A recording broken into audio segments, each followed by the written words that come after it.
It's raining tacos from out of the sky. Tacos, no need to ask why. Just open your mouth and close your eyes. It's raining tacos. It's raining tacos out in the street. Tacos, all you can eat. Lettuce and shells, cheese and meat. It's raining tacos. Yum, yum, yum, yum, yummity yum. It's like a dream. Yum, yum, yum, yum, yummity yum. Bring your sour cream.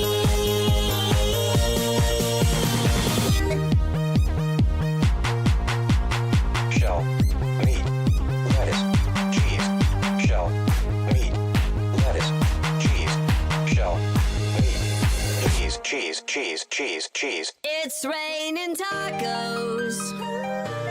Raining tacos. Raining tacos. It's raining tacos. It's raining tacos. Raining tacos. Raining tacos. Lettuce, cheese. It's raining tacos. Tacos.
dudes? Welcome to the stream. Glad you're here. Hope you're well. Turning it down to 45. 45. Right there. Perfect. Nailed it. First try. Hello, hello, hello.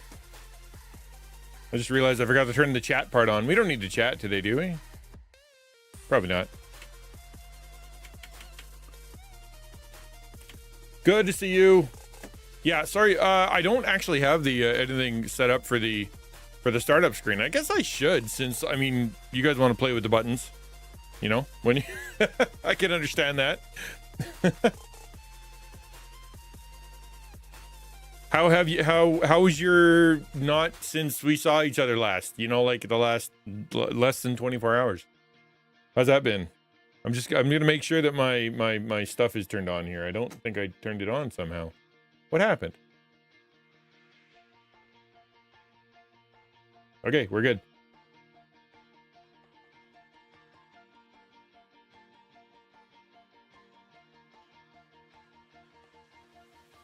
Perfect. Grandma died in fake wedding. The entire family split apart in division. Oh yeah, right. Oh yeah. So I don't know what you're talking about there. I just saw I'm not fatigued. I had to take another week after a lot of growth due to family deaths and wedding and jumping back in. So what do you mean a fake wedding? How does that work? And I tell you what, there's nothing like weddings and funerals to cause families to figure out who's did what. When I got married, there were family members who just wouldn't come to the wedding, and if they're there, I'm not coming. And I went, okay. Sounds good, your choice. But like, it's then a funeral and you see people that are fighting over stuff and angry at each other and like all of a sudden there's like all these old grudges and all these old things. I remember going to one funeral, and from the stage, someone like the grieving widow was like, I never should have married him. And I'm like, he just died. He's barely in the ground, you know, jeepers. Chestnut got married a year ago in secret with us. She then decided to plan a wedding, invite everyone, not tell her grandma on her deathbed that she was married, and then the wedding reveal it was a prank and that she was already married, and this is your 1 year anniversary. That's kind of funny though. I mean, she still celebrated. She still invited everybody. She, you know, she was there. I don't know if it's a prank, you know, but it's like, hey, it's our 1 year anniversary and we're here to celebrate. I don't know. I don't think there's anything wrong with that. Hey, Wordy Girl, good to see you. Yeah, what do you got going on, Wordy Girl? Lurking a bit, appreciate it. Yeah, I mean, it's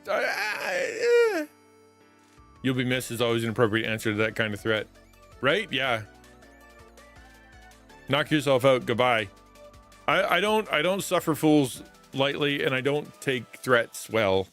I'm not good at it. I never particularly been somebody who was really good at not just going, okay, go ahead, follow through on your threat, see what happens. Because it just disarms them, you know what I mean? Like, I'll do this, okay, do it, let's go. Oh yeah, exactly. Always call the bluff, and even if they do it, you know, like, you got nothing. I'm No, not right. No, that's what I'm saying. It doesn't work. You can threaten me all you want, and I'm just gonna go, okay, go ahead. Knock yourself out. It was not for the family death that week and the fact that she cared more about the prank than her grandma was. Yeah, okay. I can see that being a problem because it's all about her instead of, you know, the compassion for the family. Lying for a year. What really did they lie? Was it like that was a big secret? I don't know. That's, I guess, yeah, I can see people getting bent out of shape, but it's also like not their whatever. That's how they wanted to do it. That's how they want to do it. I'd be like, what? You know, I guess if I was a dad, I'd be like, you've been married? You know what? That would kind of hurt and be kind of a mess. But like, if I was just like extended family, That's what I said to my friend when he told me he believed he'd turn into vapor when he died. You'll be missed. Because mist, M-I-S-T, that's the joke. Yeah, it's talk about, you know, things that are weird like that. Like it's what there was the threat thing, right? So I had a right when after my son died, we got a message from somebody, one of his quote unquote friends, who wanted to extort us for money, like literally within hours of finding out. And he was like, if you don't, you know, send me $10,000, I will release all this horrible stuff about your son that I've been collecting, and I'll tell the whole internet he's, you know, this, that, and the other thing. And I'm like, go nuts, send, and then block. And it's like, I don't know what you thought was gonna happen, man, but like, I was just gonna scrounge up $10,000, but it sounds like I mean, just the way it came about and how fast it was. Maybe that's a thing people do, is that they extort people that are recently bereaved because they're terrified their kid might, or their family member might be secretly crazy or something. I don't know. I'm not that evil, so I'm not really good at coming up with plans like that. This year we're lying about it, and people were buying gifts and giving them advice and stuff for a solid year. People flew across the country from Europe and took time off for work. I don't know, it was cringe. They should have said it was a reception. She didn't even tell her bridesmaids or groomsmen. Oh, that's wild. Okay. See, that's getting worse and worse and worse. The more you describe it, the worse it is. Yeah, I don't know, man. That's pretty terrible. Fix the Minecraft resource pack issue. Okay, that's good. I'm glad. Yeah, we'll jump back in there on Monday, or, you know, to clean up my boxes. I have a whole lot of boxes lying around with a bunch of junk in them. So, you know, need to do that. But today we're going to try something different. We're going to be talking about, we're going to do some, do a little subject, you know, a bit of taco talk as usual. And then we're going to just go into the Discord. That's my plan anyway. I'd like to just head to the Discord. I will ask at, you know, basically around 2:00 or whenever we're going to do that, you know, how many people are available. And then we'll see what's what. Because or I could just go play.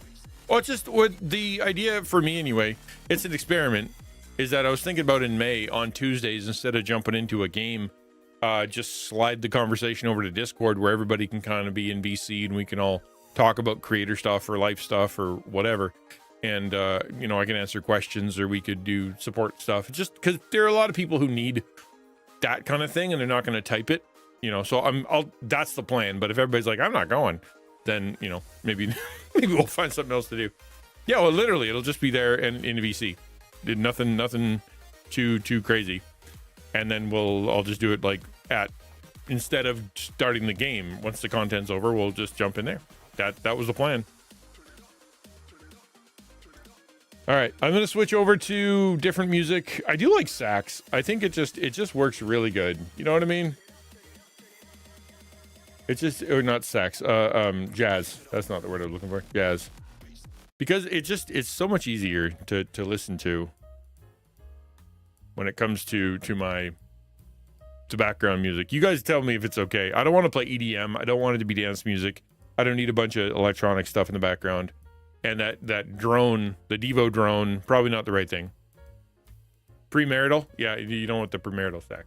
That's the terrible. That's not good. All right, let me flip over to the right screen. Then you guys can see the notes that I'm having. There we go. Okay. So this is the notes. Hopefully it will elucidate. Oh, we're good. Okay. No, it's off center. Cause why? Cause Windows. Cause why not?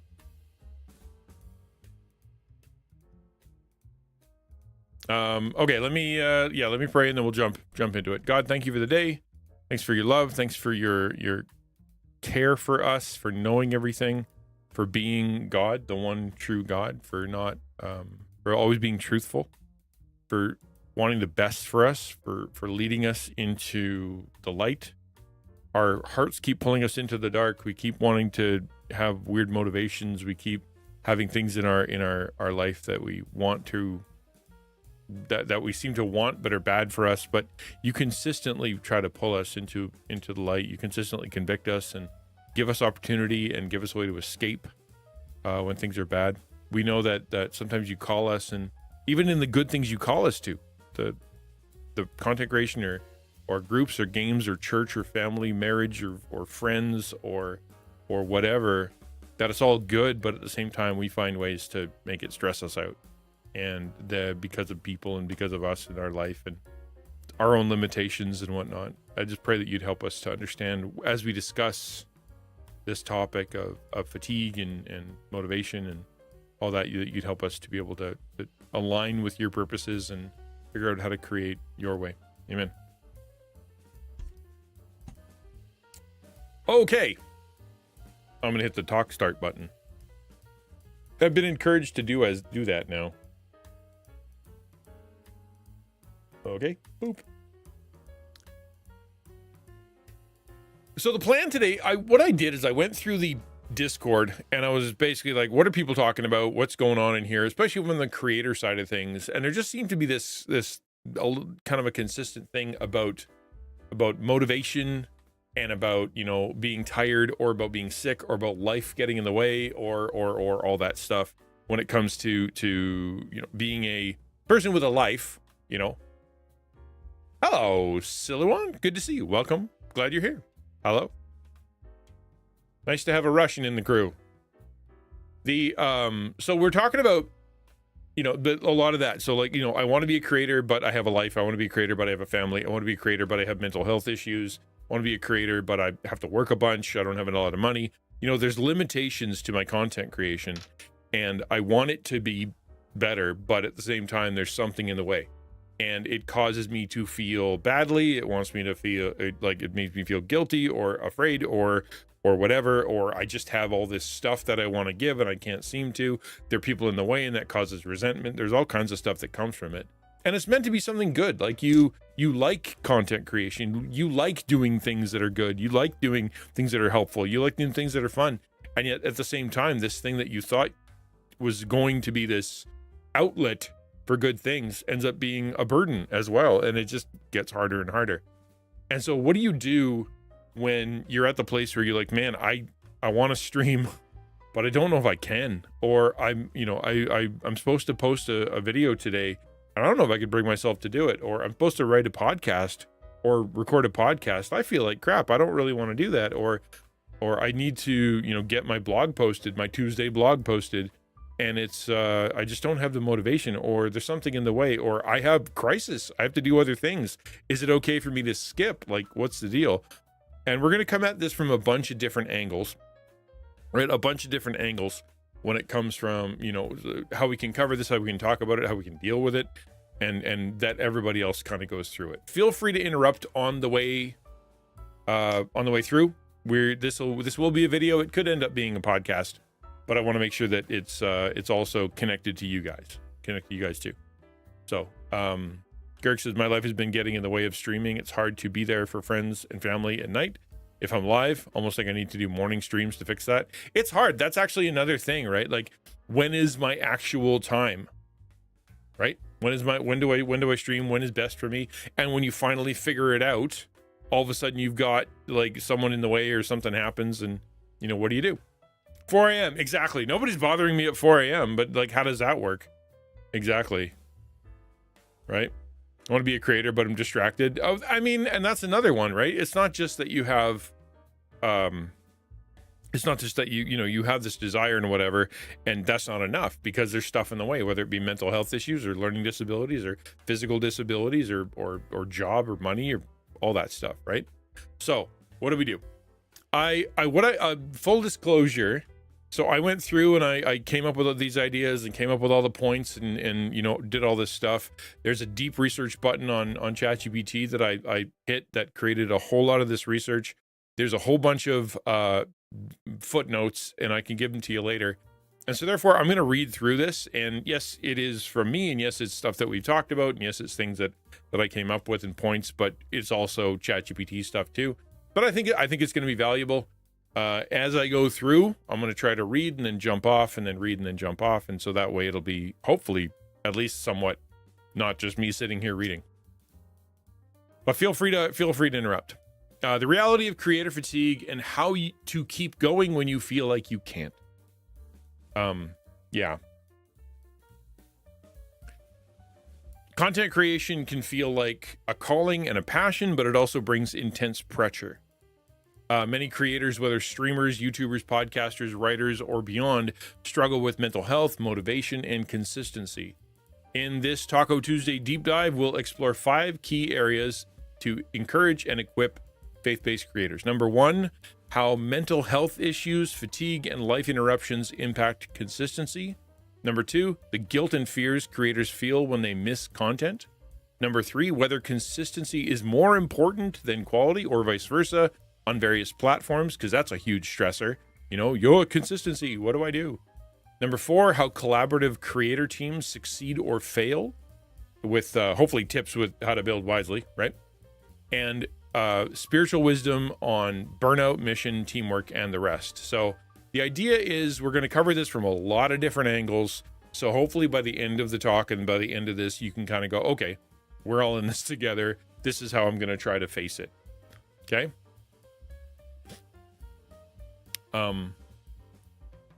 So let's start with mental health challenges that affect creators' motivation and consistency. That seems to be the number one thing that most creators seem to struggle with or complain about or have issues with. And that is, like, I've got mental health situation going on and it gets in the way, whether it be, anxiety or depression, or it be some kind of, like bipolar situation. Like there's all kinds of things that keep you from being consistent, or, like learning disability. That's a great one too. Right. So just let me, hopefully what I want to do through this is you to see that this isn't unusual. It's not just you. Creating content is hard work, and it takes a toll on mental health and motivation.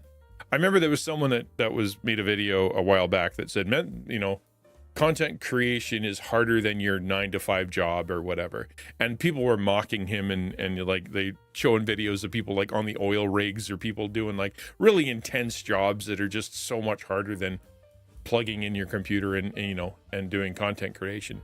But that doesn't mean that content creation isn't hard. It's hard to be on the oil rig. It's hard to be a doctor. It's hard to be a teacher. It's hard to be all kinds of things. But content creation has its own difficulties. It does take a toll on mental health and motivation. In fact, a 2022 survey found that nearly 80% of online content creators have experienced burnout. That's a huge number, right? That's a big number. Basically, it's if you are serious about content creation, if you're someone who's like, I want to be a YouTuber, I want to be a streamer, I want to be a podcaster, I want to be an artist, I want to be, whatever it is, then you have a, 80% chance of having that actually ruin your life or hurt your life because of your passion, because of your skills, because of your desire. It's more likely than not that you're going to burn yourself out with it. 66% of content creators said it negatively impacted their mental health.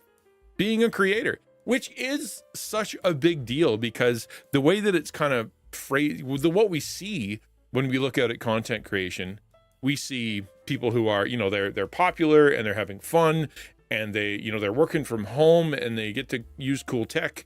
And other people are, they get sponsors and they get all kinds of fun stuff. And you're like, that's what I want. I want to serve people that I want to serve and create what I want to create and get things that I couldn't get otherwise. And it looks amazing.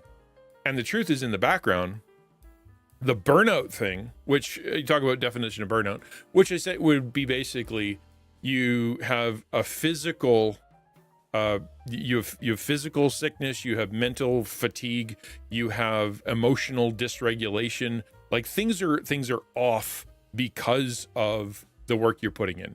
You feel more depressed, you feel less physically fit, your stomach hurts, you're emotionally up and down, your relationships are a mess. You feel this sense of that your job or the thing that you're trying to do is actually pulling life from you. You're worse over a period of time. I've hit burnout twice. And I can tell you that it's a full body experience. Everything from I can't think straight to I get headaches to my tummy hurts to my knees hurt to I don't want to be here to trying to hide to resenting the job to feeling a sense of absolute, lethargy to panic about even having to go to it. Like there's just a lot. The whole thing is a mess. Okay. The whole thing is a mess. I don't recommend burnout. I suggest not doing that. Fatigue and emotional exhaustion make it harder to maintain a consistent schedule, right? Creators report symptoms like difficulty starting and finishing tasks, missing deadlines, not following through on commitments when they're burned out, right? And that's part and parcel of it, right? Is that you start to create, you get into the grind, you start, things are going okay, or you're trying to learn and you put more and more hours into it, you put more and more pressure on yourself, and then you're like, this is an opportunity and this is an opportunity and I should do this and this is what I've been told to do and I have to do it this many times a week and I have to do this much and I have to get it this long and I have to do all these extra bits. And as those things start to stack up, as those expectations stack up on yourself and from others and all the things you're learning, you start missing your tasks. You start starting things and never getting around to them, and that makes you feel bad. You start things and then you promise a bunch of people, that doesn't happen. You set your deadlines, once a week, twice a week, or whenever stream is, and you start missing it. And then when it comes to commitments to other people, inside or outside of content creation, you're tired and you end up calling and saying you can't make it. I just can't do it. I can't be part of that right now. It just ends up, and then you just feel bad. You just feel bad all the time. In fact, compared to average workers, creators face higher rates of anxiety, depression, and burnout, which directly undermines productivity. As one clinical psychologist put it, creation is really difficult, and that's at the best of times. I would agree with that. I've had the job as a pastor. I've worked at a mill. I've worked retail. I've worked as content creator. Each one has its own thing. Like if you're sitting at Walmart and you're like in the customer service desk, there are some pretty horrible experiences there. And that you just don't want to go through. It sucks. If you're at the mill and covered in, sweat and goo and sawdust and black liquor and tar, and you're just gross, right? And you're exhausted after a 12-hour shift that started at 5:30 p.m. and you've been there all night.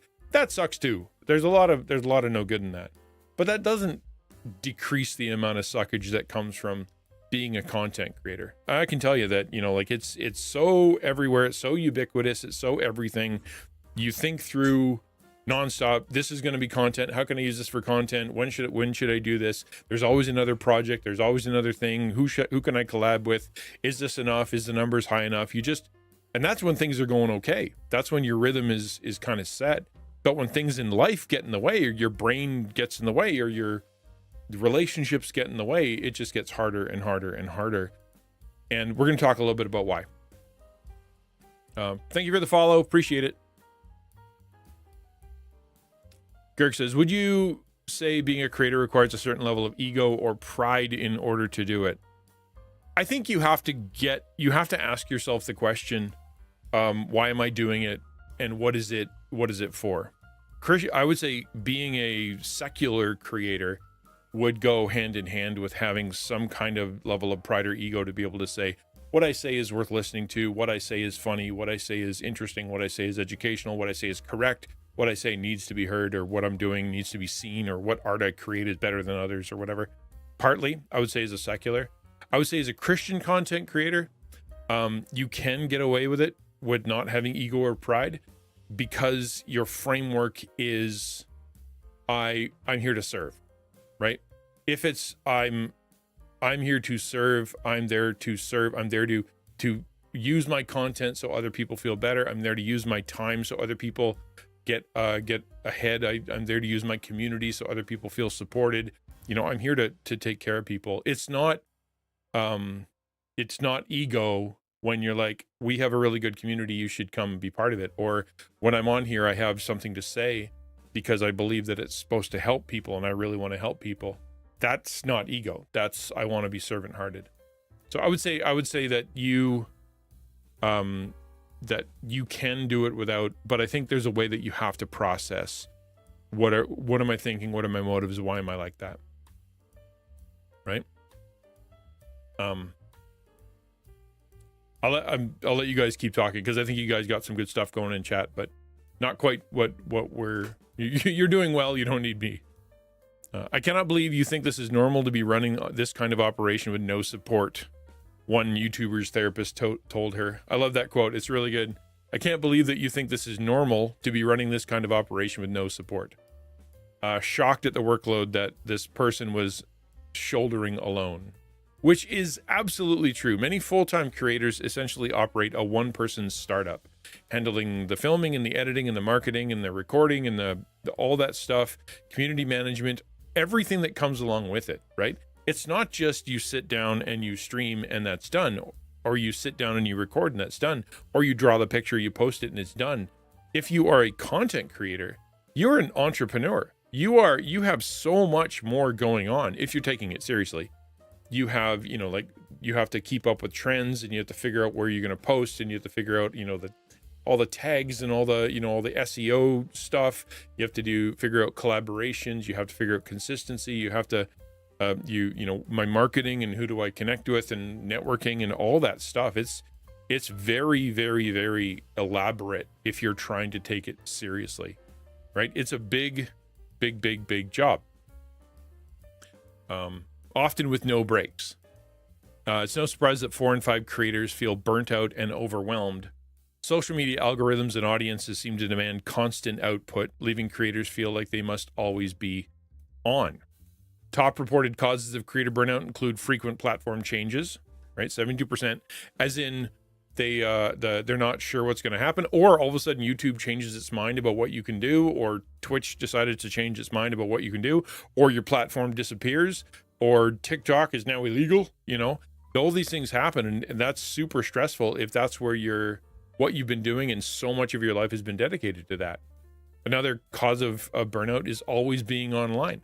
If you're an online person and you live there, like if you're always on Twitter and you're always on Reddit and you're always on, Instagram or whatever, it has a negative effect on your mental health. It just will. You see the worst parts of people. You see the worst comments. You see, everybody's like on Instagram. Everybody's more attractive and more successful than me all the time. What's up with that? And every time I post a picture, it's somehow worse, right? It's like it spins you out living online in that way because it's such a bubble of the universe that is very unrealistic and very, very hyper focused, right? People that just hate others and they can spew whatever they want because they'll never get caught. It's a dangerous place to be, and it really will create, lead to burnout and lead to emotional fatigue. Other post says, so I'm a content creator and it's really demotivating and hurtful, like no one reacts or something sometimes. But guys, please remember that you can't be perfect. Don't let others take control of your content because you want them to like you.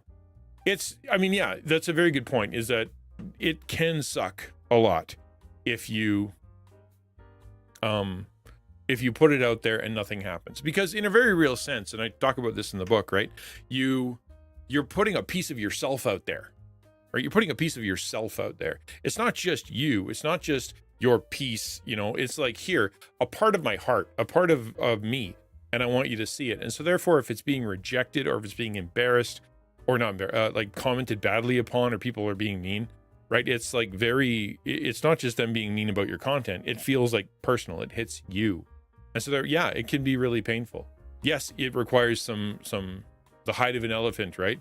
You have to be able to take that stuff. And in truth, to your point, is that sometimes because of the negative feedback or because of the bad stuff, you feel like you need to change or change yourself. It's just like when you're going to high school, right? You go to high school and you're like, I'm this, this is who I am. And then nobody likes that, or people make fun of that. And so you're like, well, I better change so I be more accepted. How should I dress and what should I wear and what should I watch and how should I, treat and what should my language be? I need to figure out a way so that I don't feel bad when I go to this location. And the way to do that is to conform. And it's very tempting that if you are a content creator, that you want to conform to whatever people seem to want. The problem is you're always going to find somebody who hates your guts. That always going to find somebody who finds a problem, somebody who has an idea that you never thought of, somebody who doesn't like the way you said it. Like it will make you crazy if that's how you function. Another one, loss of passion and creativity, 53%. Creator burnout, right? Which is, it's hard.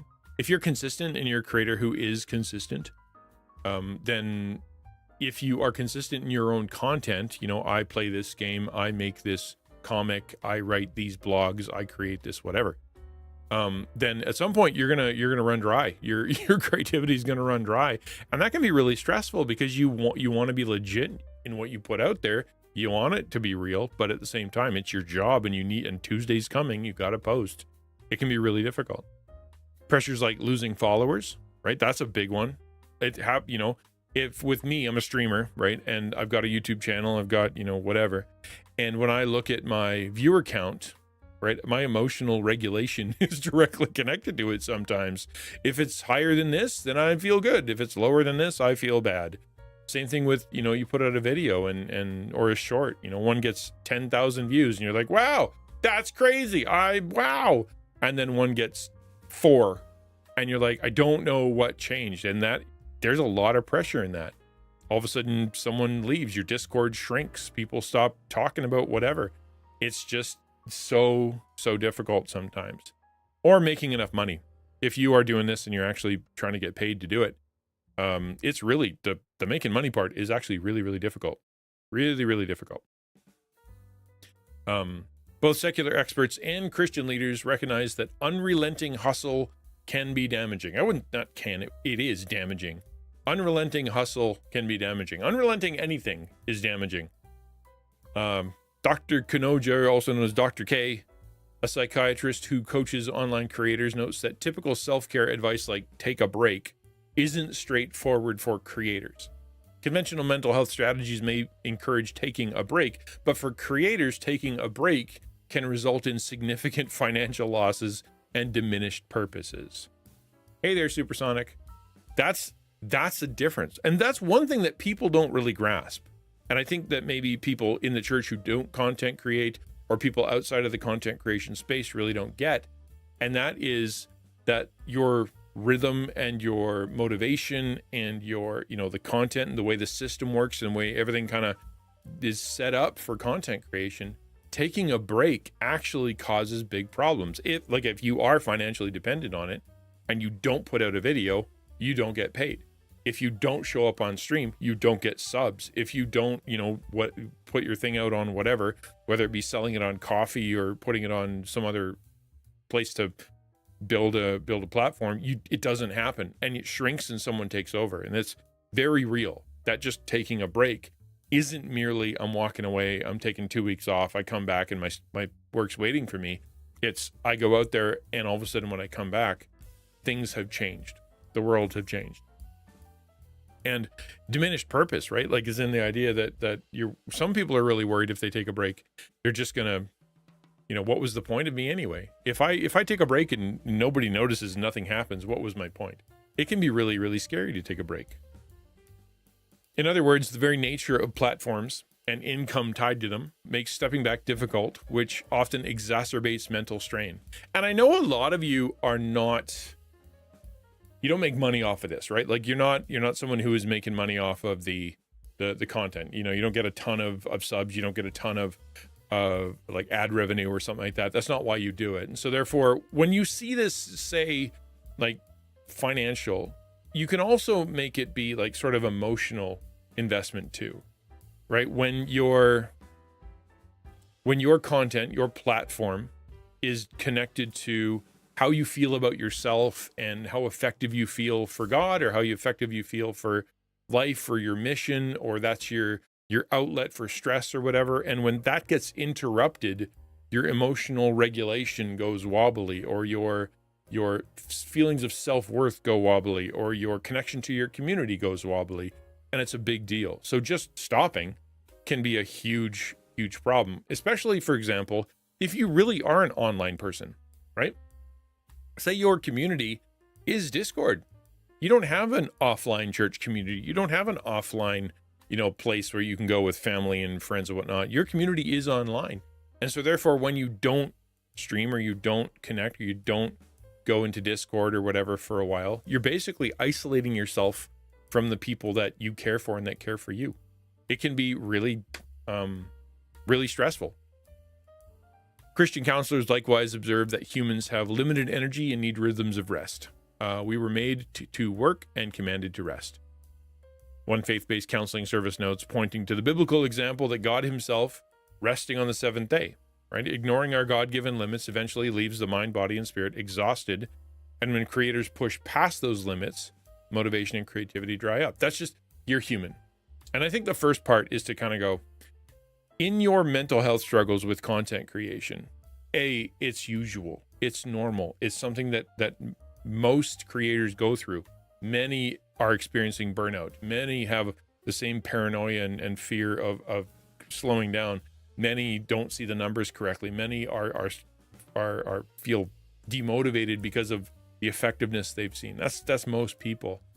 And yet at the same time, we're all human, right? We all require help. We all require more energy. We all require rest. And for whatever reason, content creators, Christian content creators included, really struggle with finding the balance between life, work, content creation, and be able to and that rest. I know a lot of people who their restful time is their content creation. So they work and then they family and then they content create. And for them, they're like, well, that gives me rest, but they're not even recognizing that it's actually draining them. It's pulling away. And eventually they get burned out, right? Get tired about their family, get tired at work. They don't want to create content. They feel mucky and yucky. Why do you feel that way? Well, it's because you haven't actually filled up. You haven't filled up in a while. Where do you go says, it's its own challenge, but I feel that it's mainly the entrepreneur side of things. A lot of entrepreneurs have this issue. Yeah, exactly. Very true. This is exactly right. Also, as content creators, people around you are telling you it's not a real job and say things like that can discourage some people. That's very true. We're going to talk about that a little bit more later, but you're right. Being misunderstood not only by your family or by your friends or by your church or by your pastor or by others, feeling very lonely is the reason we started Taco, because content creators feel that way, especially Christian ones. But it also can be very, very lonely. And when you are lonely in this, it's hard to keep going. It's hard to keep going. Other Pa says, I don't get paid, would be weird at my age anyway, for my content, but it's like an escape from life. Like every time I want to take a break for a week, I post the next day after I said that, because somehow I really don't want to disappoint the people that are following, because it hurts me to see people sad and disappointed, especially if it's because of me. We're going to talk exactly about that. That's a great point, Other Pa. Great point. The bottom line is that the mental health struggles, burnout, and life interruptions, illness, family crisis, all that stuff, can seriously erode a creator's ability to stay consistent. Burnout often leads to exhaustion, which is low energy, sleep problems, ineffectiveness, which means mistakes and inconsistency, cynicism towards one's content, as in what's the point anyway, and all of my content sucks, and it's, what's the point, and no matter how hard I try, nobody cares anyway. You get that kind of feeling starts building up in your heart, and then it becomes a vicious cycle where your declining mental health makes it harder to create, and then not creating because you love doing it, or creating something you don't really like because you're kind of pushing it out there. That triggers further anxiety, that triggers further depression, that triggers further self-worth issues, because your sense of purpose is directly connected to it, right? And so you feel bad, so you create bad content, which makes you feel worse, which makes you feel they not want to do content, and it just becomes this vicious cycle. Experts and scripture obviously agree that recognizing these challenges and addressing them before you hit the breaking point is critical. In practical terms, we're going to talk about that later, but really it's about, having those boundaries and figuring out when you're going to be able to take a rest and being able to get good counsel. But I think one of the main things that I wanted to talk about when it comes to that is all the guilt that I see in the community when it comes to the content creators who are taking a break, who are trying to walk away, who have family issues, who have all this other stuff going on, but for whatever reason, they feel guilty. And literally, that's exactly what Other Pa just said, right? I feel bad. I don't want to disappoint people. I feel guilty if I don't post, if I don't stream, if I don't get on there. And that's a big part. So I wanted to talk specifically about that guilt. But before I do, Let me just ask, are there any questions or any comments about this section here about the mental health part of things before I leap forward? Or did I miss anything in chat that was specific, like a question you wanna ask?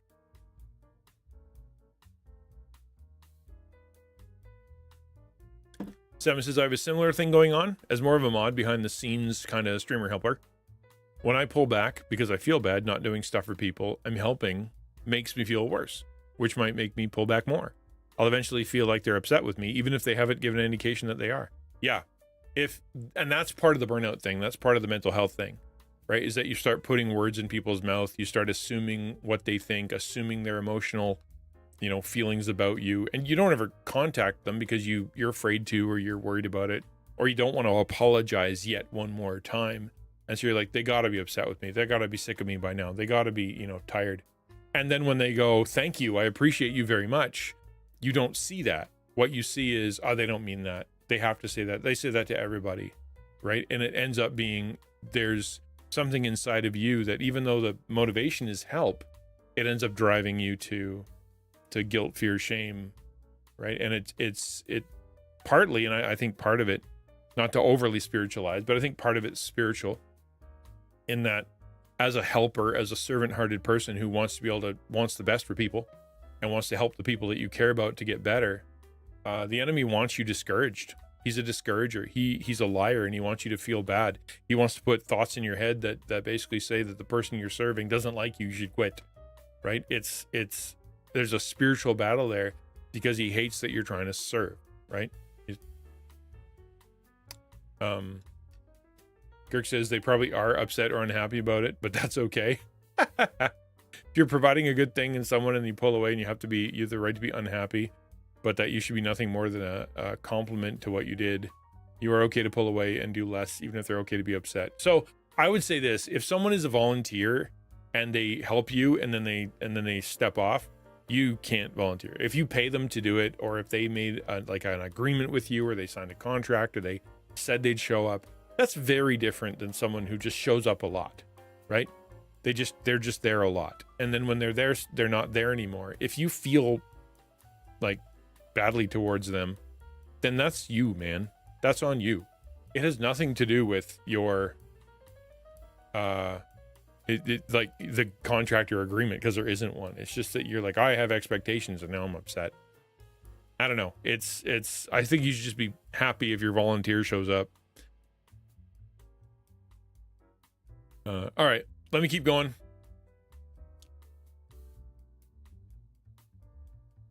Feeling bad toward them, and one thing, generally upset that they're gone, is fair. I mean, I don't know. I've had a lot of volunteers come and go. And if I had my emotional stability held on whether or not the volunteers are showing up, I would probably go crazy, because I've had lots of them disappoint me and lots of them take off. And you just kind of go, yep, that's part and parcel of not paying them, part and parcel with them not really catching your vision or being part of your inner crowd. But yeah, I can get you're disappointed, but I don't think you should, you'd be upset with anybody. Other pause says, I think the guilt I feel part of the people pleasing. Whatever I do, I really want to help others. It's like my only reason for being out in public. I forget about my own hygiene, body health. It's hurting myself without even wanting to, and maybe even putting me in danger. I just can't stop myself from the urge to help others, and it's too much for me. Yeah, I think so too. I think that it might come from a good place, but it ends up being a bad way. Let's talk about that. The guilt creators feel when they miss uploads and streams, or content or whatever. Many creators describe feeling intense guilt and anxiety if they skip a scheduled post, miss an upload, take a break, don't go to Discord enough. This guilt often stems from a deeper fear and belief that's going on inside. Mental health professionals observe that creators usually have a powerful sense of responsibility toward their community. In other words, their followers feel like family. Hey there, Star Blue. And that's a good thing. Especially in the content creators streamer section of how that works, because they really are. You see them, they're live, where they are, they're part of your life, they're part of your rhythm, They show up. It's like having people drop over to your house regularly. And because you're the host, because you're the one kind of everything kind of gels around, when you're not there, you don't feel like you're just not there. You feel like you put a closed sign on your door and there are people sitting outside your house going, what happened? Why aren't we able to meet? Where am I supposed to go now? And you feel a sense of responsibility, which I think is a good thing. One, that means you take it seriously and you recognize you're building a relationship with these folks and that they're real people. But at the same time, it also can drive you crazy. It can drive you to kind of forget your own hygiene and body and health and all that stuff, because you feel as though if you let them down, if you aren't there, then you're doing them a disservice and you're harming them. You don't want to do that to the people you care about. I feel the same way a lot of the time. People say it's people pleasing, but I don't feel that in my case. Very strange, as I'm weird, but yeah, it feels like responsibility for me. Though I know that times I am pulling myself too thin. I just want people to help and do what God wants me to do. Right. Which is, there's another form of guilt, right? Is that, God gave me this job. God gave me this community. God's supposed to give me strength and I'm supposed to show up and do it. And so therefore I need to be there because it's something I'm intended to do, right? It is that's true. That's very, very real. Stepping away, continuing the read here, stepping away even briefly can feel like letting down that community. Worries about letting people down will stir shame and guilt, which are emotionally more powerful and more destructive, says psychologist Kelly Dunlap, who works with gaming and creator communities. Right? Letting people down because you're not posting, letting people down because you're not streaming, letting people down because you're not in Discord enough. In other words, creators aren't just worried about metrics, they genuinely care about their audience, and this can turn healthy commitment into unhealthy guilt. Right? That's what I was just saying, is that you have healthy commitment. That's a good thing. You take it seriously. You want it to be good stuff. You want it to be important. You want to be consistent. You want it to be content that matters. You want your community to be happier and healthier and moving towards good things. But when that pressure comes, the burnout starts, the negative mental health starts happening, the physical fatigue starts kicking in. Suddenly it's no longer, I have this wonderful responsibility and a great community I want to serve. It's, I have to get there or people are going to be upset. I have to get there or people are going to be mad. I have to get there or I'm letting them all down. I'm breaking promises. I'm being a bad person because I'm not there, right? It ends up being unhealthy. Deeper fears lurk under this guilt. One common fear is losing relevance or followers. Nearly half of creators in one survey admitted the pressure of losing followers contributes to their burnout and stress. Algorithms often reward consistent output, so creators worry if they pause, the algorithm will bury their content. And that's kind of true and it's kind of not true, right? That idea that if you're not there and you're not posting, there's always another creator behind who's willing to take your stuff. That's a lot of pressure. Mega YouTuber PewDiePie candidly explained in one video, you realize you can't take a break. If you take a break, your numbers will fall. Not that they might fall, your numbers will fall. Like taking a break equals loss of community, equals you're letting people down, equals they're finding someone else. And that can be absolutely crazy making, right? This fear of falling behind creates a sense that one must always be working. Creators must always be creator. Financial concerns are another driver. Creators who rely on content for income may fear they'll lose their livelihood if they don't constantly produce. There are some Christian content creators out there, and we all know some of them, that their main income is through their content. That's where they make their income. So therefore, if they're not on stream, if they don't have all the hours, if they don't have all the time with the community, they literally won't make the money. So they can't pay their bills.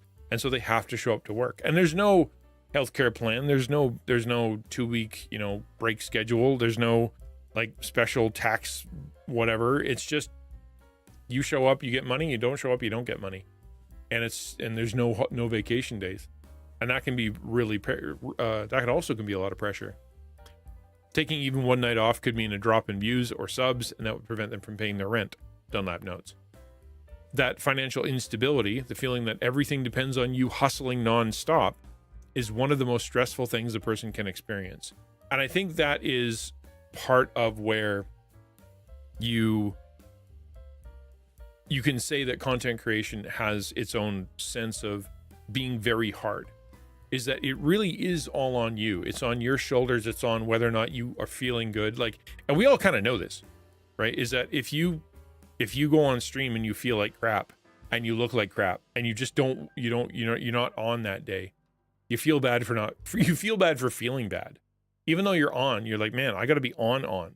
I need to be just as funny and just as winsome and just as interesting and just as energetic or just as consistent or funny as I always am. Otherwise, people aren't going to like my stuff. Otherwise, people are going to find somewhere else. And so there's not just the pressure to be on. There's the pressure to be on and consistent and on and happy, healthy, whatever your thing is, making that content people expect. And if you believe that it's all on your shoulders, all on you, all on your abilities and timing and everything, then that's going to be an incredibly stressful thing. Like, it really will. It probably is one of the most stressful things you can experience, because spiritually speaking, you are putting yourself in the place of God, right? My income depends on me and my work, not God and his provision, right? My community depends on me, not God and his spirit, right? My community, my future and all the stuff that I'm going to be doing depends on me, not God's plan, right? My entire brand depends on me, not how useful I am and how servant-hearted I am towards what God is doing, right?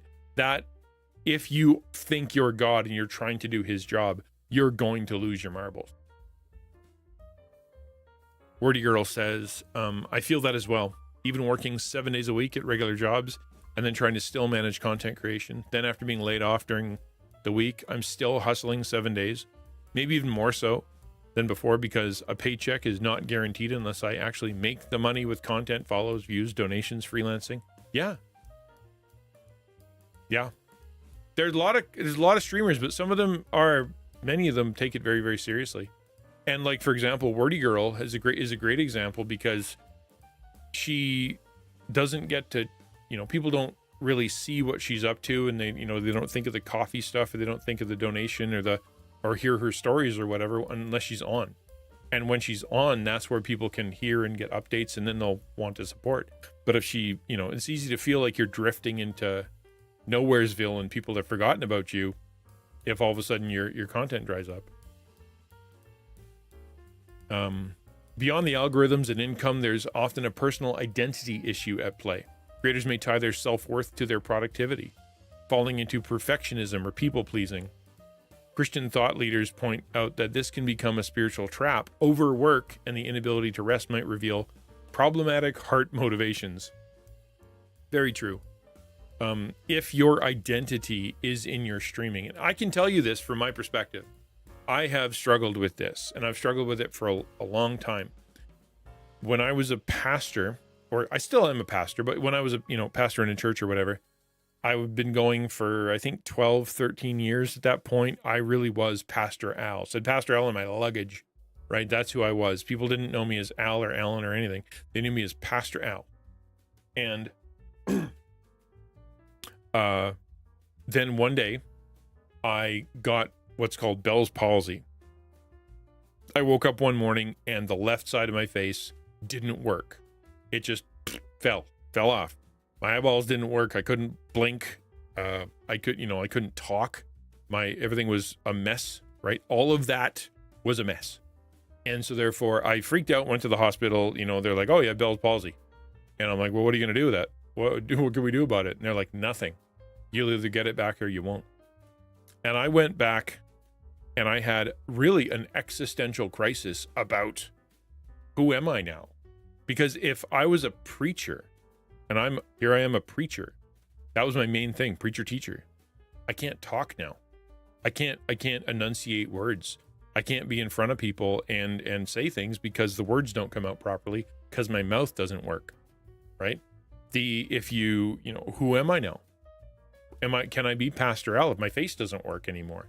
If I look weird, if I sound weird, if I can't blink. I saw people, they had to glue like a weight on their eyelid just to keep it closed so their eyeball doesn't dry up. Like what is this to me now? And I remember thinking how bad that was, that my identity wasn't necessarily in God. It was in what I do for God. And when I wasn't maybe able to do that anymore, I didn't know who I was, what I was doing, and it absolutely freaked me out. So how much more? Same kind of thing with content creators, right? If your identity is in I'm a content creator, or I'm a YouTuber, I'm a, I'm someone who's a streamer, I'm an online gamer, and all of a sudden you've got, you feel the sense that you're pulling away. You no longer you're not just not playing, you're not just not creating. You've now like carved a section off of your soul, or you now don't know who you are anymore. And that's bad. That's problematic heart motivations. It means that there's something wrong for sure. Yeah, it is scary. You're right. It is. It is scary. For example, one might be working to please people. Hold on one second. Who are you? What language is the problem, citizen?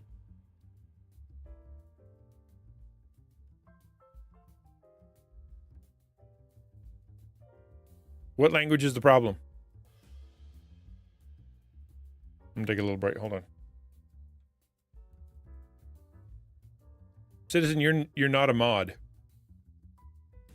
And if the word was going to be blocked, it would have been blocked.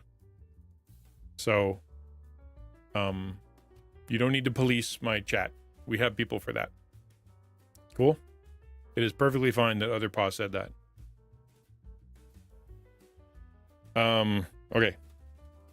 Back to the thing.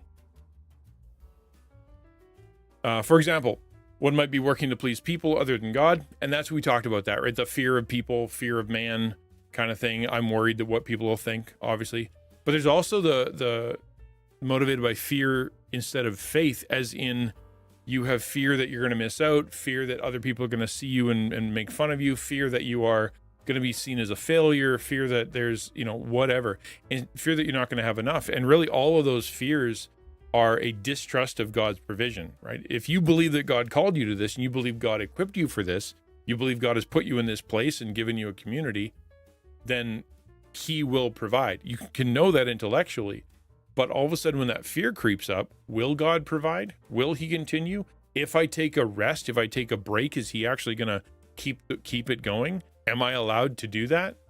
It ends up being, I don't trust the way that God operates things. I don't trust that he can do that because it's on my shoulders, right? That's fear instead of trusting God. Yeah, I don't know because they don't though. How do non-Christian streamers even function? Many of them don't. They just burn themselves out. They're miserable. They feel miserable. If a creator believes deep down it's all up to me and forgets that God is ultimately in control, they're going to feel crushing guilt at the thought of stopping, right? It's because they're pulling the weight that God is supposed to be pulling. In Christian counseling terms, this is an area to realign beliefs with truth. Our value isn't based on endless output, and sometimes resting is an act of trust. I would say always is an act of trust. One of the things that you can say whenever you're stopping, whether it be Sabbath on Sunday or Saturday or whatever your day is that's an act of faith, right? And the farmer is always a great illustration because so much of what farmers do, they have no power over. They couldn't if they wanted to. A Christian content creator or any kind of content creator can be like, well, I can edit harder. I can buy more views. I can go and I can tweak the tags and try to figure out the algorithm and learn more stuff and buy more software, get a better camera. I can, there's things I can do and it's going to work. A farmer, they'll go out there and they'll be like, okay, I'm going to work hard. I'm going to till the field and I'm going to work hard to make sure it's as good as possible. I'm going to work hard to get the fertilizer in there. I'm going to put the seeds in the best way I possibly can. And then that's it. They got to let go. It's now it's up to God to send the rain and send the sun and figure it all out, right? It's they can add a elaborate irrigation system. They can't make the sun shine, they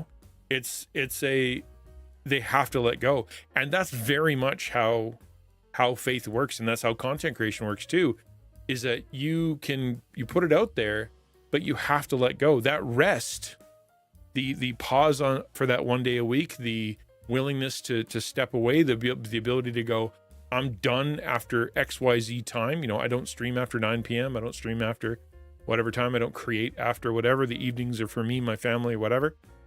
I'm going to stop. That's an act of faith.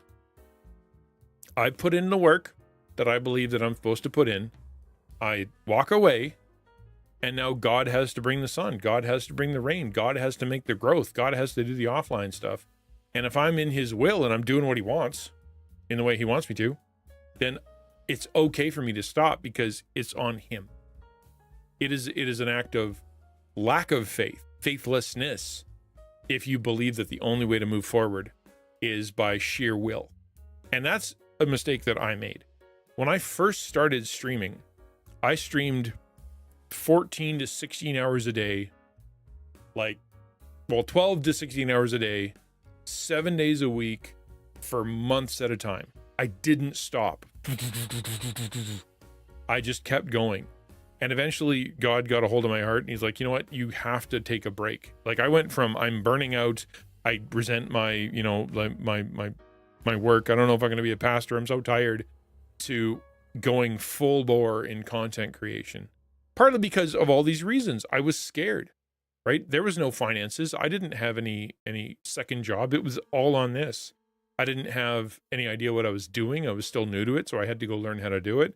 I had, it was just like, I need to do this. I need to take it seriously. And so I did. And then when, it's like, okay, I'll take a Sabbath. It was 12 to 16 hours a day, 6 days a week. And I just kept going. And then, Sunday would come, and it ended up thank you, appreciate it. What ended up having to happen was that I needed to set boundaries outside. I need to go, this is where content creation and community development and all that stuff happens, and life needs to happen outside of that. And I've been fighting with that ever since. For 4 years, I have been fighting with what does my life look like as a content creator, because I always overdo it. I always work too much. I always go tons of energy, burnout, tons of energy, burnout. And the consistency is really low because of all these reasons. I get panicked about, are people going to show up? I get panicked about, what are the numbers at? I get panicked about, what are my finances at? I get, God's given me 15 things to do and all these things are awesome and I don't want to let anybody down. I have all these same feelings, and it ends up leading me to the same issues, right? Burnout, burnout, burnout. And there have been times, I actually have a PNG tuber, and then one of the reasons I got it was so I could just stream so I didn't have to turn my camera on. Because there's some days I don't want to turn my camera on because I don't feel very good, but I have to stream, right? And so that became a compromise. Like there's a lot of unhealthy behavior even in me, right? I'm not saying I do it perfectly, but I am saying that I recognize that there's issues. So how can creators cope with guilt?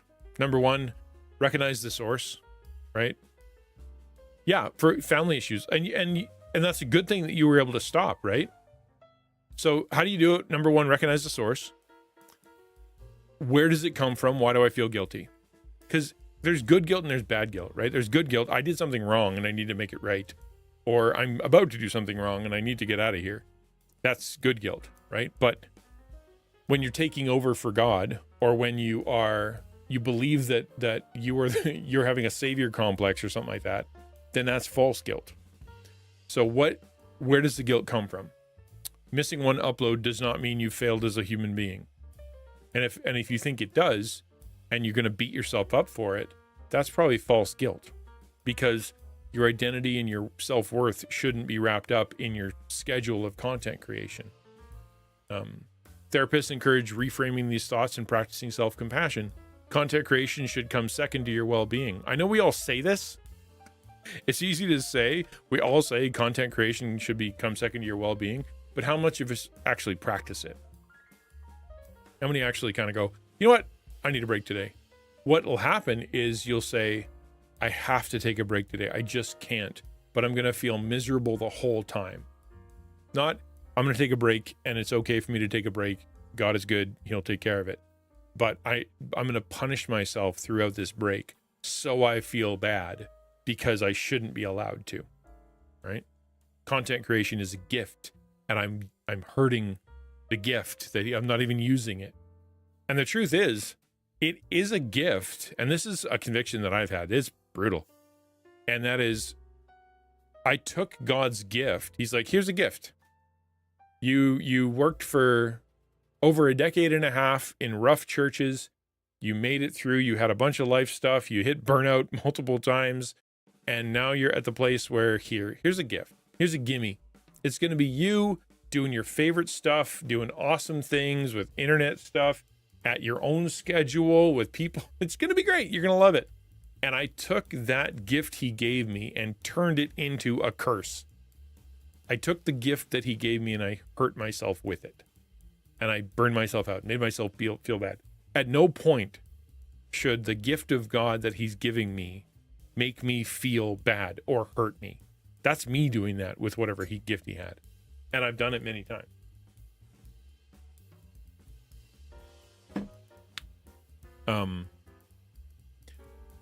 I love this next point here.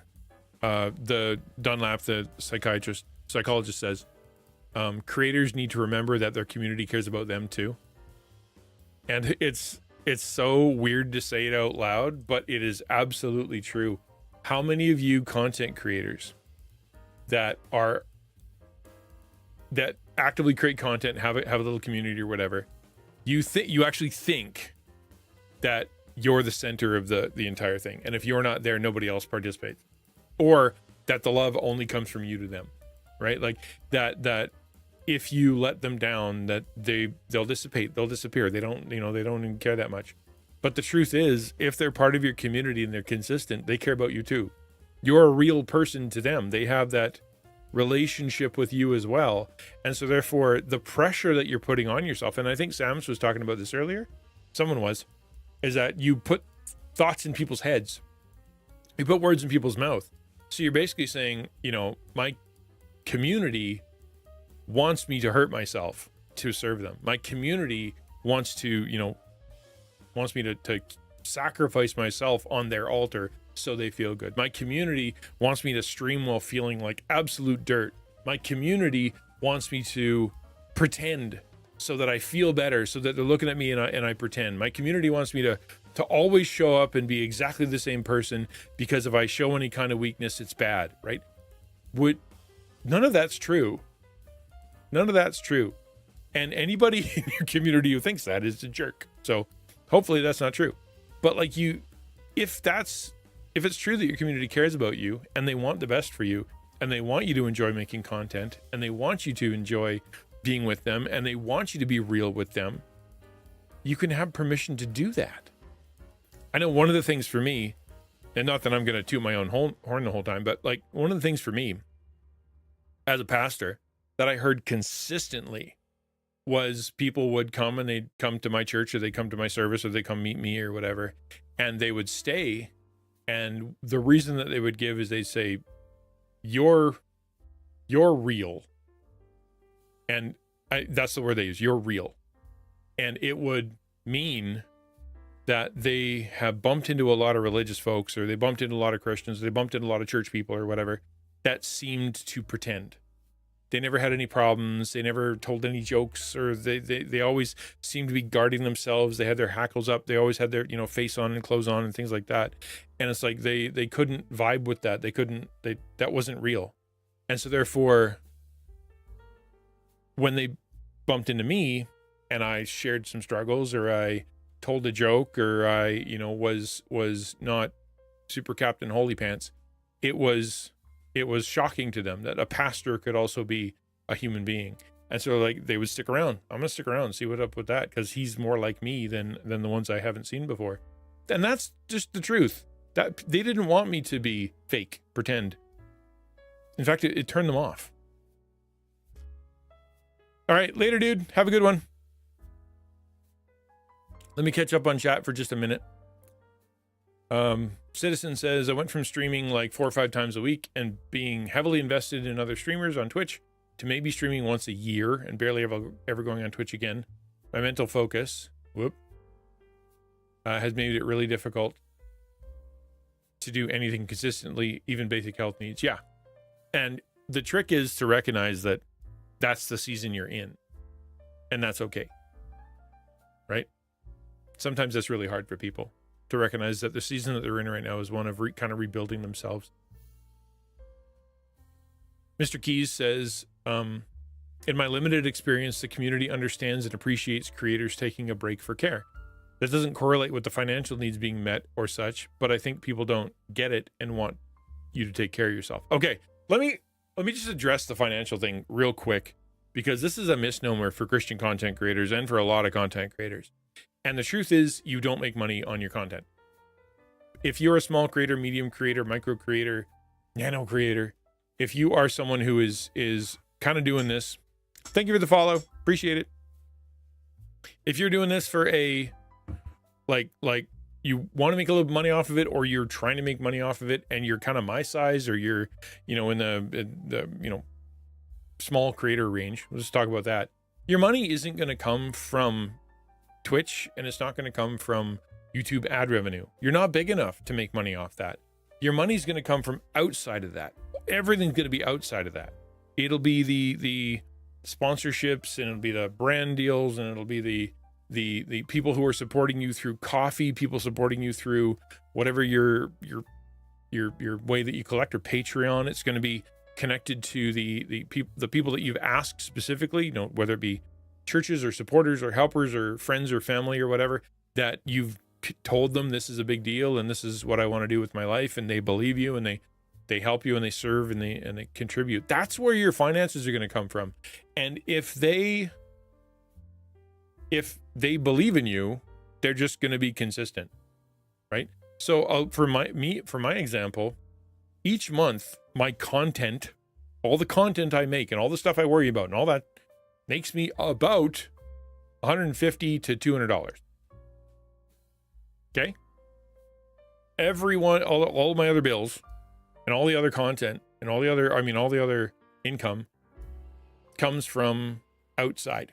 From people donating, and people, who believe in me, and people giving gifts, and people doing part of, just sending and being consistent, signing up to be a monthly donor, right? And they believe in what I do, so they sign up. And even if I don't stream, like half of them, probably more than half of them, don't watch my stuff, but they know who I am, they know my character, they get that I'm, on mission, and they don't understand it, but they want to help. And so therefore they contribute. Off they go. And now I have a consistent monthly thing. It's not going to come from that. So panicking about that as a Christian content creator it's no point in doing that. No point in doing that. All your real donors are going to be off of your content. Once you're a gigantic creator, then yeah, ad revenue matters. For most of us, it doesn't. Girk said the hard thing for a lot of creators is that they want to be big, who don't realize that when they are big, they won't be able to interact with all the people the way they loved when they were small. Actually, that's one of the problems that Markiplier has. He got too big and it bums him out. For many faith-based communities, I think it's better if they are a smaller size, not huge. It's the issue with megachurches. There's nothing wrong with being huge if you manage it properly, right? So in other words, you go from being the person everybody connects to you enabling and training and helping and creating a team that people connect to, who connect to you, right? And so therefore your personality and your priorities and your love is still going out. It's just going out in a differently intentional way. I agree that it's different, but it doesn't have to be bad. I'm going to let other people answer your question for the calm down technique. Training on how to get sponsors would be sick. Yeah, maybe. I appreciate that, Pastor Greg. My biggest content donor is my wife. Yeah, well, yeah. And there's a lot of, I'm the only one I know. I don't know, maybe there's others out there, but I'm the only content creator I know Christian content creator I know that makes all of my content and income myself. Without wife, without second income, without having another streamer, without, that kind of stuff. It comes from me. Most have a wife that works, or they have someone who's doing something to give the house healthcare and things like that. It's really hard. I'm glad for people that have a partner that can do that. Okay, I'm going to keep going. Dunlap suggests, and this is important. All right, hey, Donnie, good one. Yeah, your community cares about you, not just the content, and a healthy creator will ultimately serve the community better, right? Your community will enjoy you more if you are healthy and not burning yourself out. You're doing them a favor if you're not, if you're not freaking yourself out. That's a really good way to look at it, right? I need a break. Why? So I can make better content, so I can be a better part of my community. She also notes that addressing financial and platform pressures through savings, diversifying income, all that stuff, can produce the practical fears, right? Or reduce them, rather. And that's what I was saying, right? Recognize that your income and all that stuff isn't going to come through only your content. It'd be foolish if that was the way it was. From a creator perspective, like Christian perspective, I mean, overcoming false guilt involves embracing grace. The Bible teaches that our worth is in being God's children, not in our works. We can recall that God grants the sleep to those he loves, meaning he wants us to rest and trust him, not anxiously toil every waking moment. If guilt arises from feeling like I'm abandoning my mission or my calling because I'm having a rest, it may help to remember that Jesus took time to rest. Jesus invited his disciples to rest. God himself took a rest. He worked it into the system, and that's part of how he designed the world.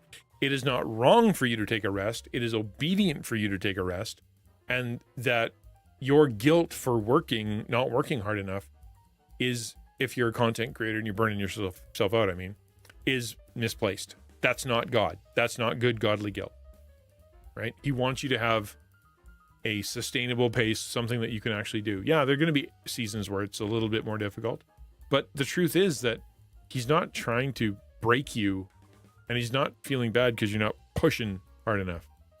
All right, have a good one, Mr. Key. Yeah. You remember it's a marathon, not a sprint, and that's how God sees it too. He's working the big picture. There's more happening than you think there is, so it's okay. You can set a realistic schedule. You can tell your community that you're stressed out. You can take a break and not feel bad, right? I'm not talking to lazy people. Let me just clarify. There are some lazy creators out there, ones who don't want to put the work in, ones who release garbage content, ones who don't come prepared, ones who couldn't care less about their community, who never show up to whatever, who make promises that they break, and are all over the map. And I'm not talking to those, okay? There is a place for discipline and a place for consistency and a place for all that, making sure that you're expending the energy of which you believe that you want to be able to get back out. But that's not who I'm talking to. I'm talking to people who take it so seriously, who really want it to be a ministry or be part of their life, or they just feel called to it, or that's, something that they want to do full time. For those ones who are freaking themselves out with it, that's who I'm talking to. Your genuine fans will understand. Your platform is ultimately in God's hand, not yours. Remember the farmer thing?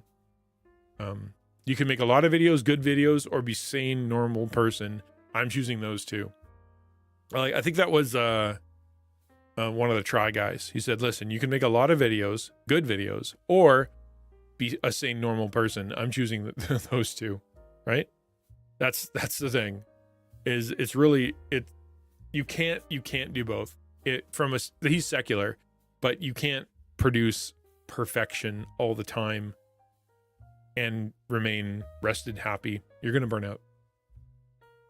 Okay. Any questions on that before I move into the next part, which is a discussion on consistency versus quality? What matters most on different platforms? Because this is another part, right? So you've got mental health issues. We talked about that. And then we talked about the guilt that everybody seems to feel and how to deal with that. But the next part is the argument you're going to hear consistently is you have to be consistent with your content or you're going to fall apart. We already heard that, and that's one of the fears, right? One of the fears is, man, if I don't post, I'm going to get lost. If I don't post, people are going to forget. If I don't stream, people are going to take off. I'm not going to have anybody when I come back. That's one of the panics. I want to address that directly, okay? I want to address that directly. One was the guilt. Next one was this consistency thing. Before I do that, does anybody have anything they want to say, ask, or comment on with the guilt thing?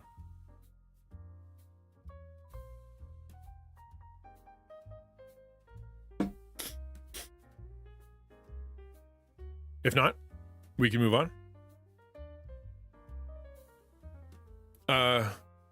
There's a level of quality you can hit where consistency, I believe, doesn't matter. There's a direct inverse line that you need insane quality if you're not consistent. You know what? You have a good point. I've never taken so many notes in my life. Don't worry, it's pre-recorded and I can post this on my blog if you want, or I can just send it to you.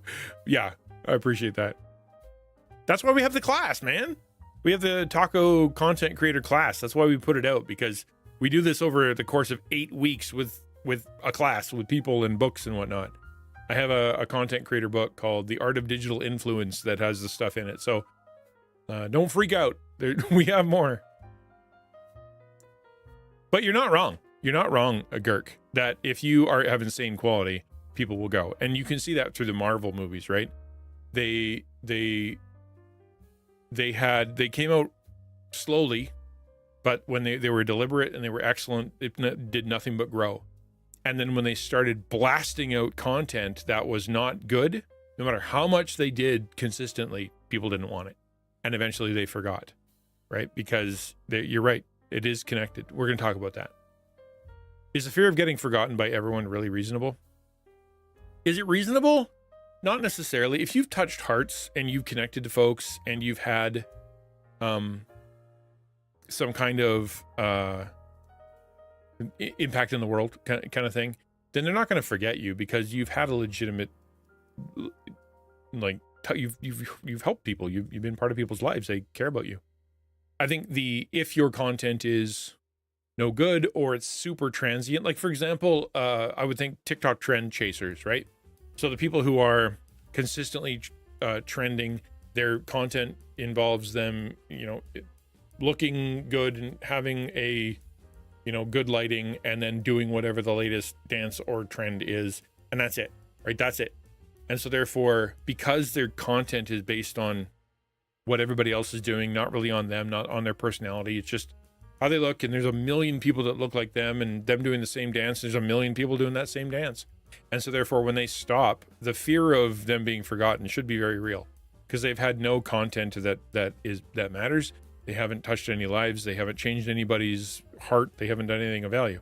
And so therefore, yeah, there's a million people doing that, and so they're going to be gone. However, if you have been working towards value, adding value to the people that you are serving, adding value through your content, adding value to your community, then if you've done that for however big or small your community is, they're not going to forget, because they value what you did. And then when you come back and you're like, hi, I'm going to do another thing, they're going to go, that has value, and I'm going to show up. That's why it matters. Should it be fear for somebody who makes garbage content? Yes. Or makes pointless content? Yes. But if you're making meaningful content, then like Girk said, if it touches hearts and it's a big deal and it's really good, right? Then yeah, they'll be there when you come back. You're so right, says Girk. I had 1.5 million people decide I was not valuable enough to follow and stick around for. That's why I don't do that content anymore. There you go, right? He had major pop off and it didn't go anywhere. He got the video that everybody wants, and had a couple, and it didn't go anywhere. And that's a great point. Great point. Okay, let's talk about consistency and quality. What matters most on different platforms? Every creator has heard the mantra, be consistent. Consistency, posting on a regular schedule, is often touted as the key to growth. But how does it stack up against content quality?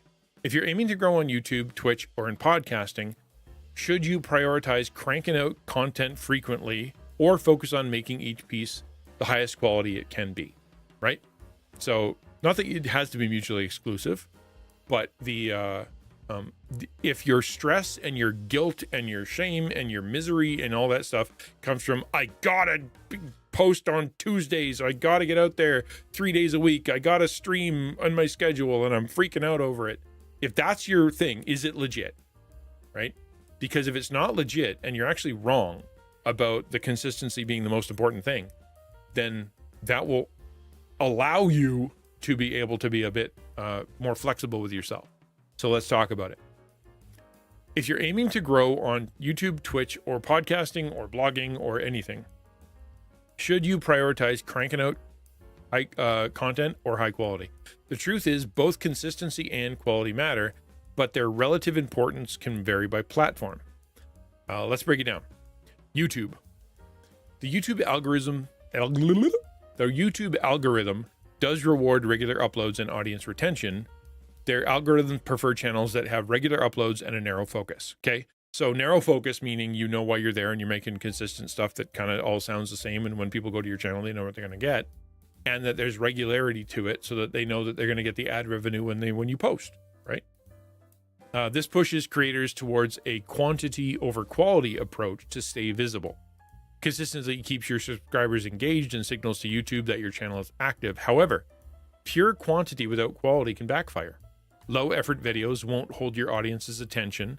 That's a big one, is audience retention numbers in your video. YouTube expert Tim Schmoyer advises quantity will increase your creative skills, but quality will increase your loyal audience. Okay?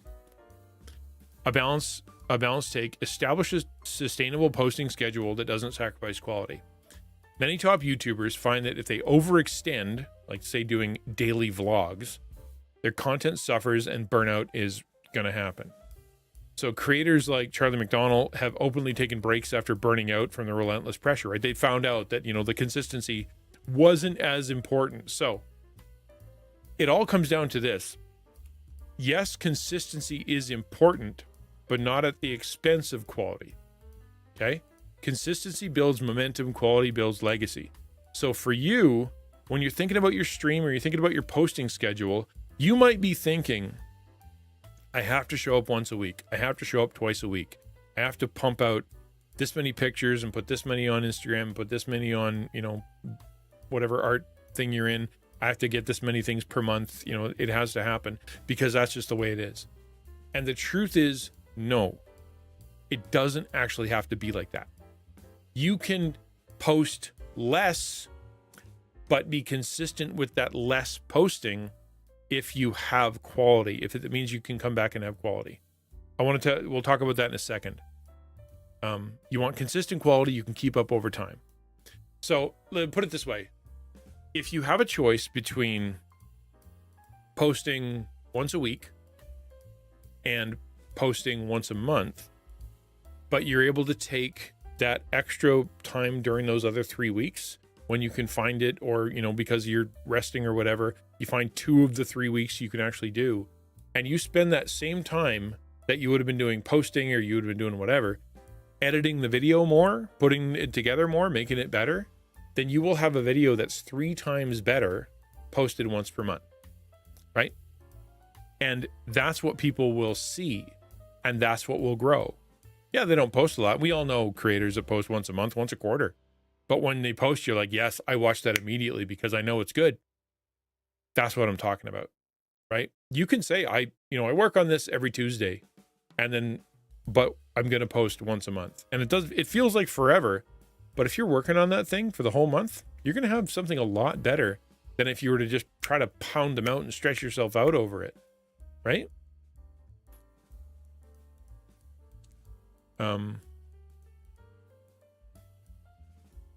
Girk says, is it wrong to feel like people shouldn't think this much about their posting and just do it? Partly. I think there's 2 sides of it. One is there's no rhyme or reason for a lot of it. There are people who posted once and blew up. There are people who never posted at all and blew up. They were on someone else's video. There are people who grind and it never gets picked up. They got great stuff. How many of you have found like a creator, they got super low views, but you're like, how is this person not exploding? It's so good, right? Or watch someone who is, just ridiculous and you don't know why they're there and they're not even trying anymore.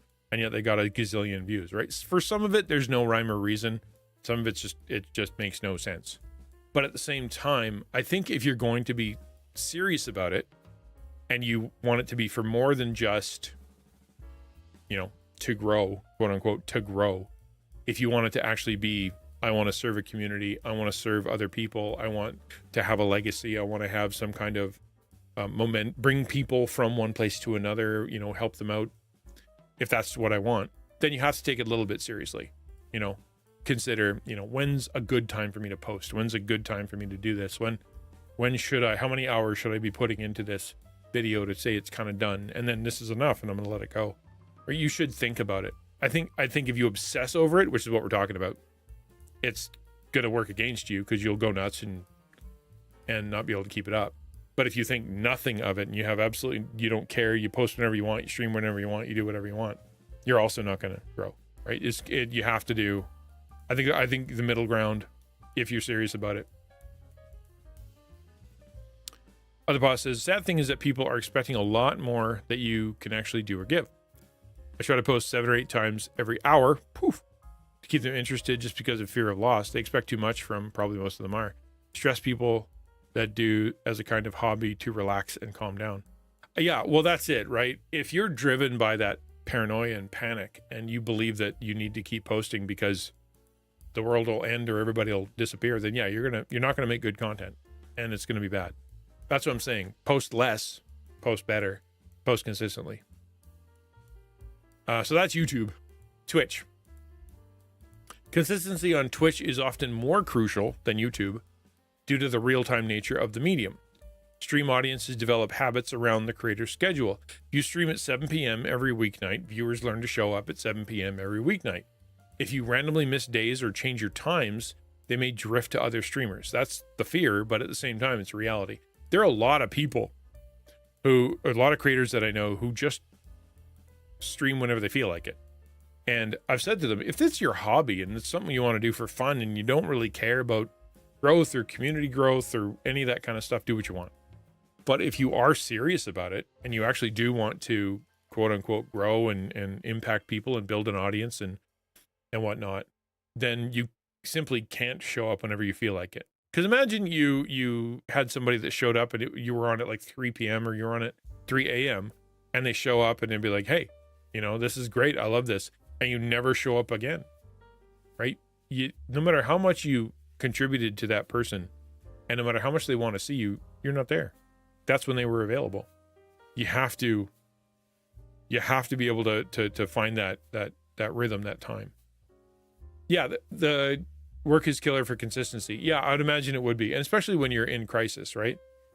But if it was like I stream on Wednesdays at 7 and I missed Wednesday at 7, if you jump on Saturday at noon, there's no point, right? Next time you should be on is Wednesday at 7, not Saturday at noon, because nobody's gonna, even if people do show up Saturday at noon, it's not going to be people that are going to be able to stick around Wednesday at 7. Sonic Saved by Grace says, I've only recently started streaming 4 times, but it's at a casual pace. I'm not keeping a schedule for the commitment, but I kind of want to keep a relative start time if I can. By stream, it might be X time, that kind of thing. It's, like I said, if you want to grow and you want to be consistent, you want to build an audience, then you can't wobble your time schedule. But if you're like, this is when I want to stream and it's fun and I don't care who shows up, go nuts. Right? There's nothing wrong with that. It's, what are you trying to get out of it? I don't agree with that point. You're saying if you miss a scheduled stream, you shouldn't stream out of it. I feel like it's an opportunity to find new people to bring to the other days. That's the point. They're not there. You could stream on Saturday to 100 people, and how many of them are available Wednesday at 7 p.m.? I promise you, if they were available Wednesday at 7 p.m., they've got a content creator that they already watched Wednesday at 7 p.m., right?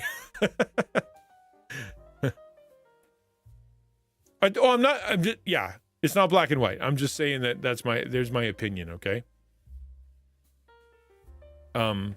If you stick to a schedule, people will know when and where to find your content. If you're constantly late or skip days, you're hindering yourself.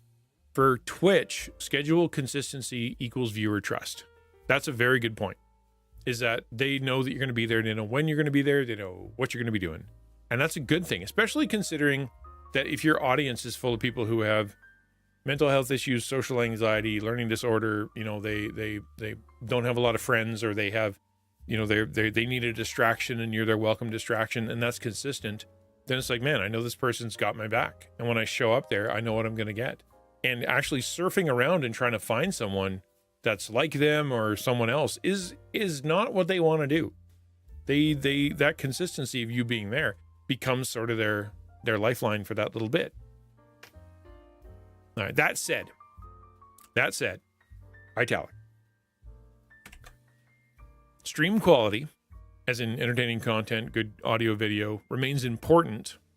No one will watch consistently if the content is boring or technically poor. But given Twitch's algorithm is less about recommendation and more about directory browsing and follower notifications, being online regularly at predictable times yields higher growth. Many successful streamers treat their channel like a TV show and set their air times. Quality on Twitch often improves with consistency too, as streamers refine their on-camera skills. Yo, Dolores, come in. What up? Good to see you. Hi.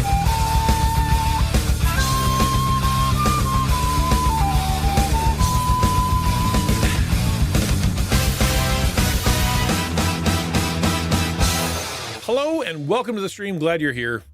Thank you for coming in, Devora. How you doing, man? Or lady? I honestly can't remember, and I apologize. My brain is not functioning right now. I'm glad you're here. Welcome. Hi. If your community, thank you for bringing it over. I hope that didn't insult you. I can't picture you in my head right now, and I apologize. I feel kind of bad. Palia. Oh, it's Lizzie. Okay, so it's not my fault. Okay. I just haven't caught up yet to who you are. So yeah, Palia. Okay, good. Now there we go.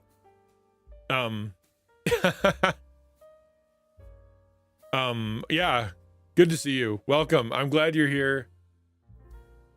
Welcome to your community and all that stuff. It's Taco Tuesday, so what we're doing right now is we're going through a big taco talk, just kind of basically for people who are stressed out about their content, stressed out about their consistency, and stressed out about their quality, stressed out about life and things getting in the way, and it's kind of freaking them out. How do we unfreak people out when it comes to their content creation? That's what we're trying to do. Took a break from Subnautica and played a cozy game. Yeah. You need a break from Subnautica. It gets a little scary after a while. Yeah. All right, we're going to keep going because I'm going to be done at 3, and then we're jumping onto the Discord to come say, hey, this is the first time I'm trying it, and we'll see how it goes. But thank you for being here. Hey, Mythalopes, glad you're here. All right. In short, consistency is king on Twitch, but don't stream so much that you become tired. A tired 4 out of 10 version of yourself every time. Find a balance. So if you're not consistent twice a week, just stream once a week. If you're not consistent every weekday, cut it down. Be at something you can be consistent at. That's the point. That's the major point. Is if you're like, man, I miss once a month every time, it's always Thursday.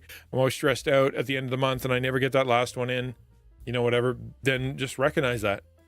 Work it into your schedule, figure it out, kind of go and just tell everybody last Thursday in a month, I don't stream. I find that I need to not. And that's fine because that'll add to your consistency and get rid of the guilt. Okay. That's what we're trying to do. Podcasting. So if you're a podcaster or a blogger, in podcasting, regular release schedules helps build a loyal listener base. Listeners obviously incorporate their weekly show into their routine, right? That's the idea. It comes out on Tuesday. That's when I listen to it on the way to work. Having a predictable rhythm for the audience and almost all, it just is so critical for growth, for the audience, for you, for engagement, for everything. It comes from having good quality episodes consistently over time, because they'll go back in your catalog, right? Because they'll be like, oh, this is really good. I'm going to go start from number 1. However, podcasters also need to emphasize quality. If your audio is poor or you lack substance, they're going to quit. And that, I think, is a big part of the stress of podcasting. Because if you're taking it seriously and you want to grow and all that stuff is what I'm talking about. But if that's true, then that means you have to keep it to a certain time. You should generally keep it to the same kind of quality and vibe. And it also means that your schedule should be consistent, right? Yeah, and you don't need super high production, but you need good audio. And there's lots of really good tools out there to make your audio better for free, right? There's no excuse for having bad audio on your podcast. But if you are putting out consistently, but it's bad, then people are going to leave. At the same time, podcast does have a bit of a benefit. And this is something that I think is important to realize, in that it has a subscription mindset, kind of like YouTube, in that when you post, it'll come up in the feed, right? It'll come up in their feed and they'll see it. So if they don't see it, whatever the next thing is going to be there, and the next time you post, it really will be in their feed. So if you don't post on Wednesday and you're like, oh no, I have to post on Thursday instead, and you post on Thursday, you'll still show up with their feed. It'll still be there. It'll still be the whatever. And maybe you kind of miss their vibe, miss their timing, but they can always come back around to it, right? Podcasts are great. But I would say, based on my experience and what I've learned, is that consistency is important, but don't freak out about your consistency, right? Don't put out a worse product because you need to be consistent. It's okay to, like, now and again kind of miss a day, right? Have a good one. Thank you. Appreciate you being here. Have a good one.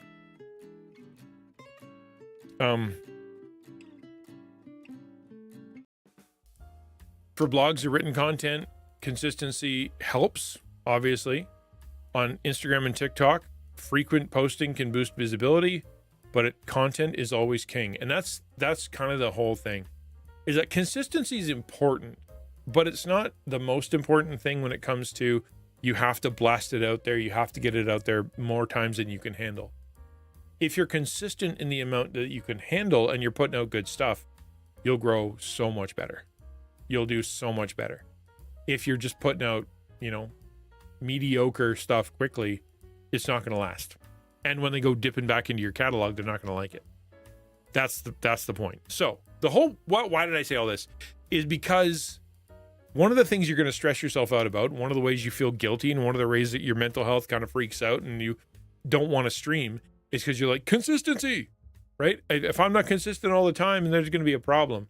What I want to free you from is to basically say, it is okay for you to recognize within your own rhythms that you can't do that much. You can't be on that much. You can't post that much. You can't stream that much. You can't record that much. And dial back. Right? The consistency can be less than what you're doing now, right? Say you do it once a week. What if you do it once every 2 weeks?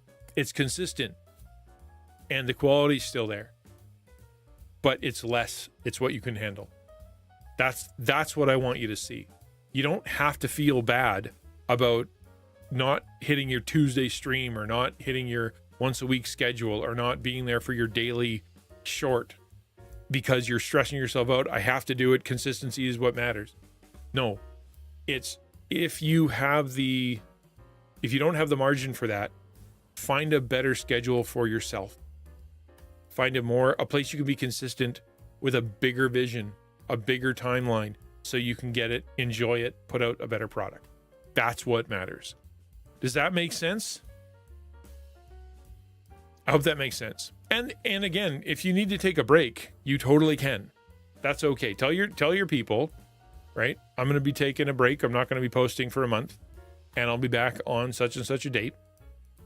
They'll stick around. They really will. Okay. You know what? I'm actually going to pause right here. We're going to cover this another day. This is a big one. This is a big topic that I think we've probably done enough.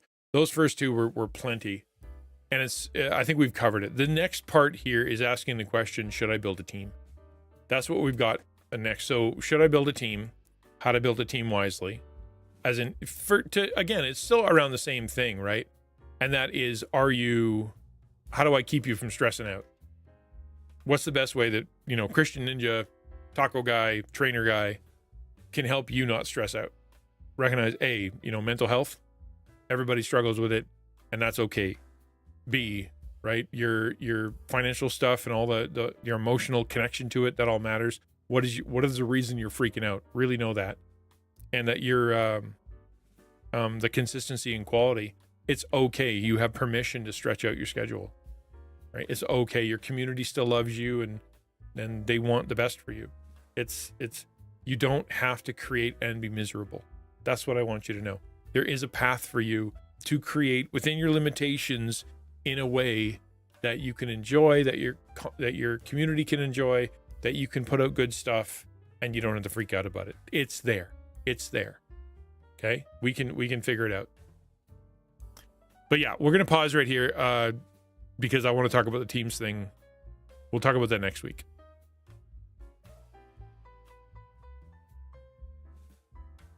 All right, let me jump into just chatting, and we can talk. I'm gonna sit down, and then we can talk a little bit.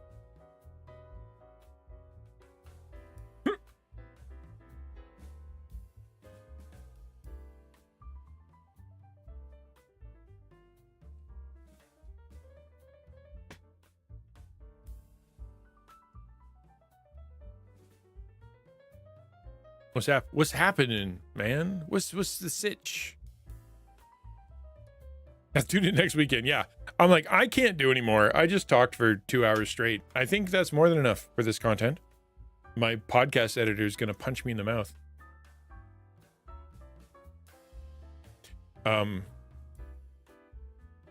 Yeah, I'm looking forward to next week's talk, because next week's talk being about creator teams, it's actually kind of interesting because we go for both sides, when you should and when you shouldn't. The goods and the bads. But yeah, so at the very end of that, I know I probably bored everybody to tears by the end of it. What's your takeaway? Do you have any challenges or questions or things you want to push back on? Any of that kind of stuff? I'd love to hear from you. Content punching me in the mouth would feel better. Maybe. Yeah, no, it's all right, man. Have a good one. My podcast editor guy, we made an agreement that he wouldn't have to like edit the inside of the podcast, right? It's just I do a brick and then he'd put it out there. And the way that I've done it the last few times, man, it's so funny because I've been talking to chat instead of ignoring and doing the podcast thing. And so it's a little bit more loosey-goosey. He hasn't yelled at me yet, but I think he's gonna today. Forgot you were recording, but I have a few. Oh yeah, bring it on. No, it wasn't. That's my point, is that I wasn't recording the podcast. It is a podcast. It'll probably be released as a podcast, but it was yeah, I treated it like it wasn't a podcast.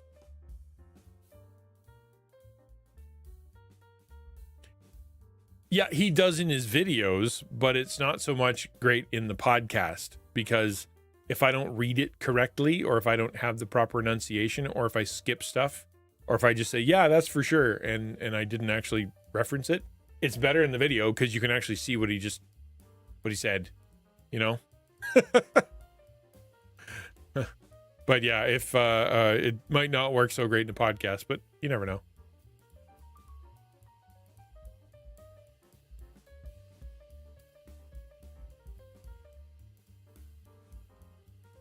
You're confused? I'm sorry. Is that my fault?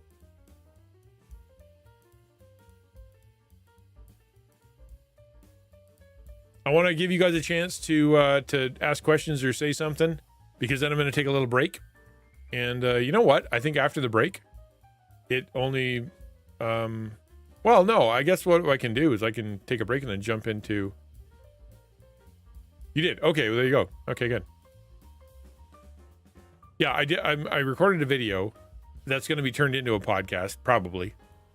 And it's just that I was joking about the fact that I was also back and forth, and my editor is not a back and forth type guy. he's just going to be supposed to be front to back, call it done, stick it in. So we'll see. Yeah. All right. So what I can do is I can take a little break, and then we can jump into the Discord. How does that sound? I'll go upstairs. I will get myself some lunch. I haven't had lunch yet. And then I will check on some stuff, and I will meet you guys in the Discord at 3 o'clock. I guess that's in 30 minutes. How does that work? No, I'm going to shut down stream. Is it the third Thursday? I don't think so. Is it? 1, 2, 3. It is the third Thursday. Yes. Yeah, that's happening. Whew. All right. Thank you for telling me that. I honestly thought it was next week.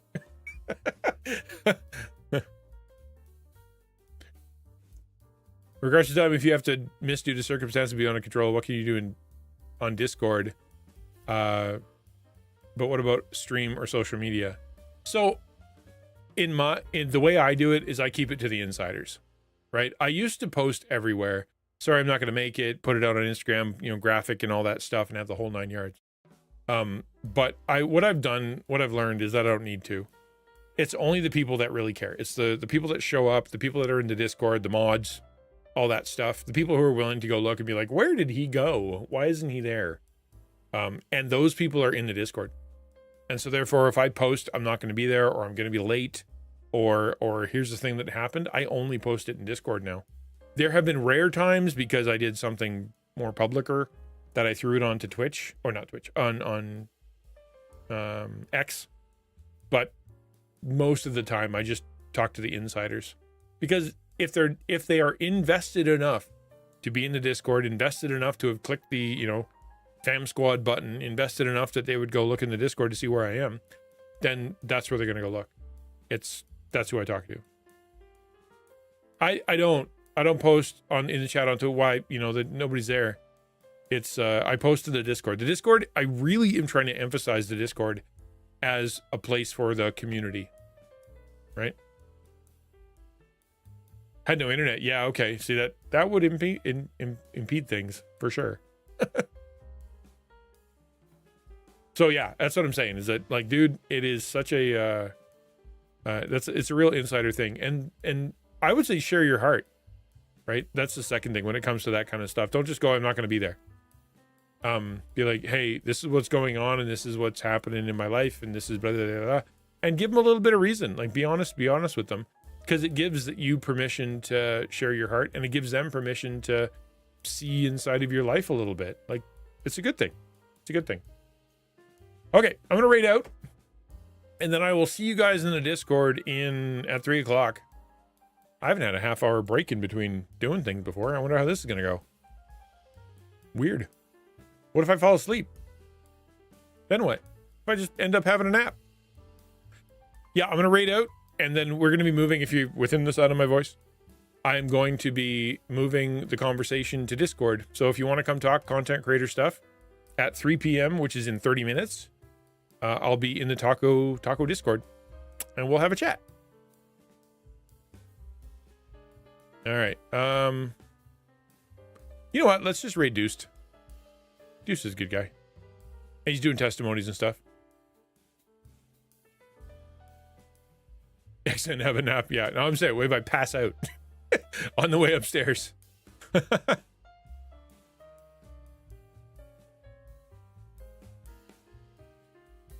All right. Let's raid in, and feel free to do as you will, but I'll be in Discord in 30 minutes. Goodbye.